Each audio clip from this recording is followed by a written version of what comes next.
ایک وقت تھا جب یورپ اندھیروں میں ڈوبا ہوا تھا، لیکن ایک جگہ روشن تھی جسے اینڈلس کہتے ہیں۔ یہ زمین کا وہ حصہ تھا جہاں مسلمانوں نے تلوار سے نہیں بلکہ اپنے علم اور انسانیت کے ذریعے راج کیا، مگر قدرت کو یہ منظور نہ تھا اور پھر اندھیرے واپس آ گئے۔ جن لوگوں کو کبھی لوگ عزت دیتے تھے انہی کو لوگ ذلیل کرنے لگ پڑے، اور جن لوگوں کو اپنے گھر پر فخر تھا انہیں اپنے گھر چھوڑنے پڑے۔ جی ہاں، یہ کہانی ہے اسپین کے مسلمانوں کی آخری چیخ کی۔ زیکس ٹی وی کی ویڈیو میں ایک بار پھر سے خوش آمدید۔ جب طارق بن زید نے گبرالٹر پر قدم رکھا تب اسے خود معلوم نہیں تھا کہ وہ ایک نیا دور شروع کر رہا ہے۔ پیچھے سمندر تھا اور آگے دشمن، اور پیچھے ہٹنے کا کوئی راستہ نہیں تھا۔ مسلمانوں نے اینڈلس میں امید کیلیفیٹ کے زیر تلے ایک ایسا نظام بنایا جہاں علم کا دور دوڑا۔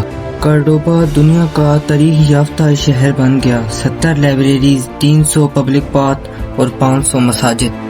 مسلم، کرسچین اور جیوش لوگ ایک ساتھ امن سے رہتے تھے۔ سائنس، میڈیسن، فلسفی اور آرٹ کا مرکز بن گیا تھا یہ علاقہ۔ یورپ کی یونیورسٹیز نے یہاں سے روشنی حاصل کی۔ یہ تھا اسلامک اسپین کا گولڈن ایرا۔ مگر جہاں عروج ہوتا ہے وہاں زوال بھی لکھا ہوتا ہے۔ 10th سینچری کے بعد مسلم اسپین میں سیاسی تنازعات نے جڑ پکڑی۔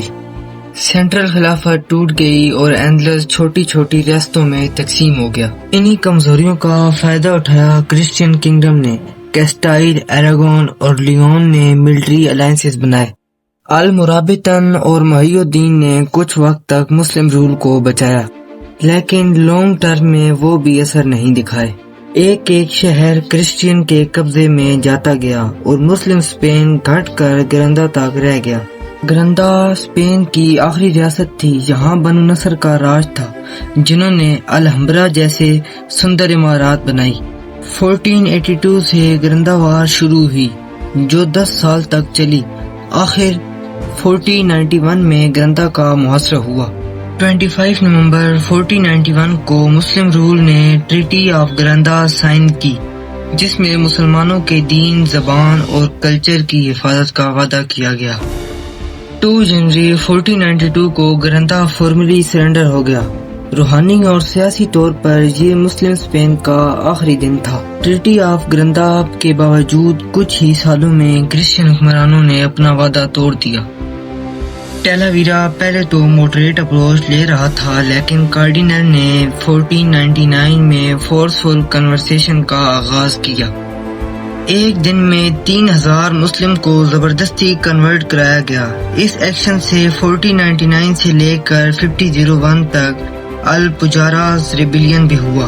مسلم آئیڈینٹی مٹانے کے لیے مساجد گرائی گئیں، عربک زبان اور قرآن پاک پر پابندی لگا دی گئی۔